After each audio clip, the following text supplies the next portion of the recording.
aku Dinda, aku adalah seorang paraplegia karena spinal cord injury di level T12. Dan di video kali ini aku pengen nunjukin ke kalian gimana caranya waktu awal cedera dulu aku miring-miring dan juga tengkurap di tempat tidur.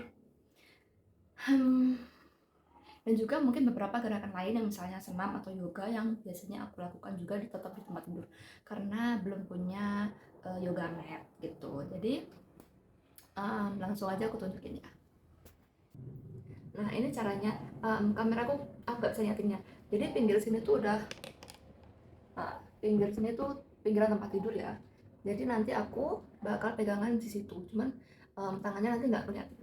Oke, jadi yang pertama aku mau nunjukin caranya miring ke kiri. Oke, jadi waktu awal dulu tentunya kan dari posisi tidur dulu ya, dari posisi tidur dulu. Dan kalau mau miringnya ke kiri berarti kan harus menyilangkan kaki kanan ke sebelah kiri. Jadi harus tarik celana biar bisa lekuk kakinya.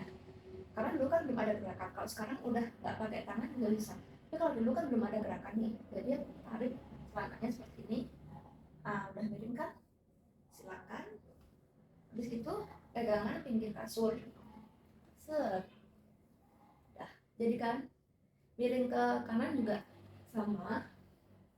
Ini waktu baliknya biasanya aku lemparin. Kalau mau miring ke kanan sama, tinggal tarik kaki kirinya, silakan ke kanan, pegang pinggir kasur, tarik ke sana. Oke? Sana. Kayak gitu. Lalu yang lainnya adalah apa? Tengkurap.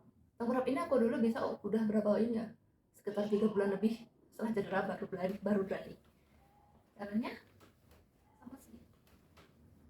Dari posisi tiduran kan, tarik kakinya, silakan ke kiri kalau kita mau ini ke sana, pegang pinggir, masuk.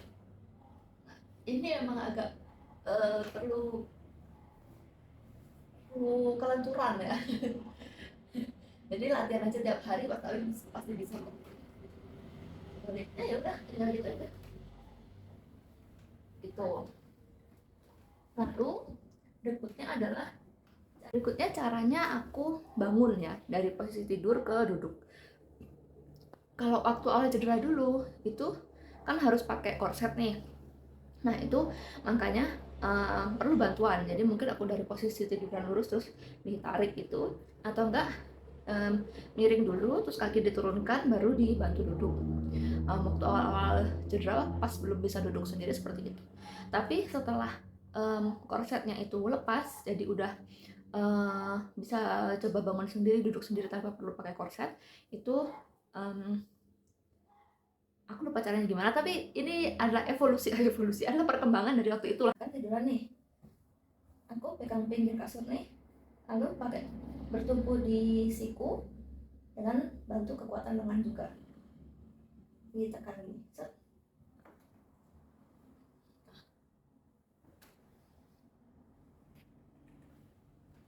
Dan gerakan itu tadi sebenarnya nggak butuh kekuatan otot perut atau core muscle atau core balance, kalian nggak perlu itu. Jadi bisa pakai kekuatan tangan aja. Tapi itu bukan cara mutlak ya. Jadi disesuaikan aja dengan kemampuan kalian seperti apa. Kalau caraku seperti itu. Jadi walaupun nggak ada core muscle, nggak ada kekuatan otot perut, sebenarnya juga bisa. Tapi balik lagi ke kenyamanan kalian dan juga kemampuan kalian seperti apa. Jadi itu buat teman-teman yang baru cedera, itu bukan cara mutlak ya.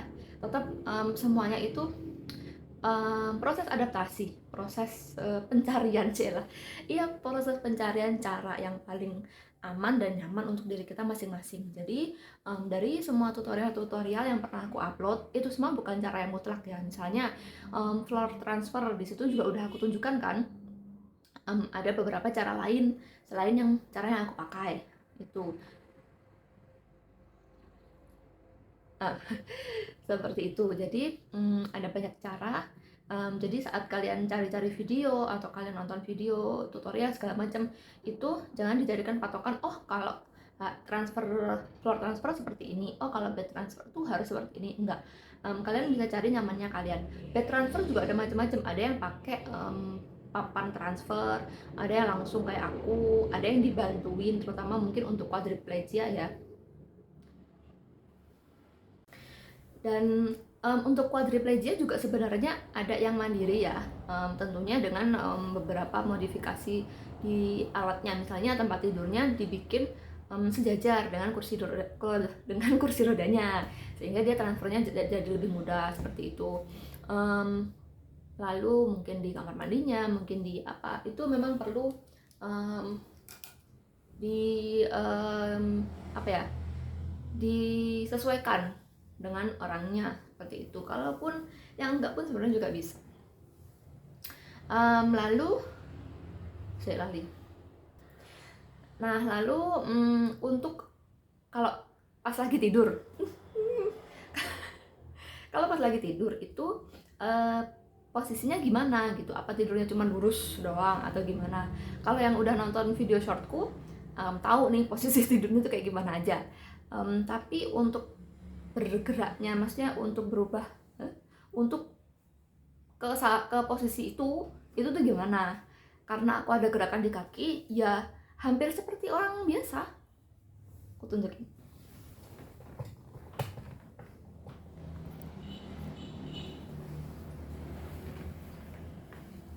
Misalnya tidur kayak gini, oh miring, ya udah miring aja gini. Udah miring, lalu gini. Udah kan? Tinggal begitu aja. Ya. Kayak gitu. Ya tinggal kayak gitu aja sih. Jadi gerakannya seperti itu.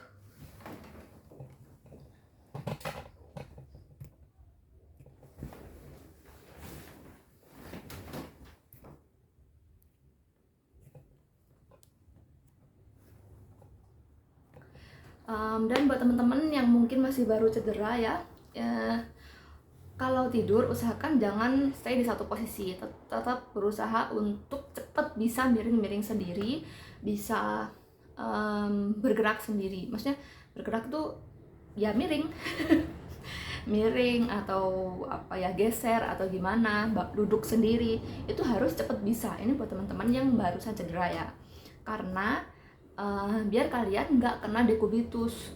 Karena kan kalau pas masih awal tuh masih pakai pampers, masih PAP-PAK-nya masih bener-bener berantakan lah, bener-bener kacau ya. Kalau semakin kesini, semakin berlalunya waktu, bukannya semakin bisa ngontrol ya, ada yang semakin bisa ngontrol, tapi kalaupun tidak itu lebih terjadwal gitu loh, karena kita udah bisa BAK sendiri ke kamar mandi, bisa BAB sendiri, jadi lebih terjadwal gitu. Jadi kejadian accident itu tidak terjadi. Kok banyak jadi ya gue ngomongnya dari tadi, seperti itu. Terus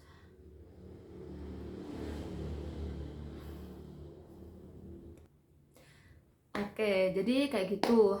Sarannya buat teman-teman yang cederanya masih baru nih ya, di 2 tahun pertama atau di bulan-bulan pertama, itu usahakan untuk bisa miring-miring dengan segera, bisa duduk sendiri dengan segera, atau kalau nggak duduk sendiri pun nggak apa-apa sih, walaupun masih dibantu, tapi rajin-rajinlah duduk dan ganti posisi biar kalian nggak dekubitus.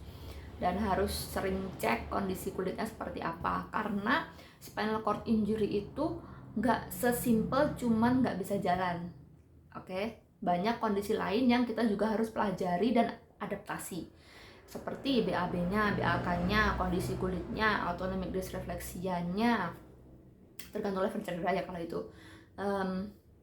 banyak sekali yang harus kita pelajari dan kita cari tahu gitu. Jadi rajin-rajinlah belajar, rajin-rajinlah konsul mungkin ke fisioterapisnya, ke dokter rehabnya, ke dokter ortonya, ke dokter syarafnya, ke semuanya. Atau nonton video-video seperti ini. Kalau ada pertanyaan silahkan ditanyakan. Selama bisa aku jawab, akan aku usahakan untuk jawab. Oke? Kayaknya video kali ini sampai gitu aja. See you in the next video. Bye-bye.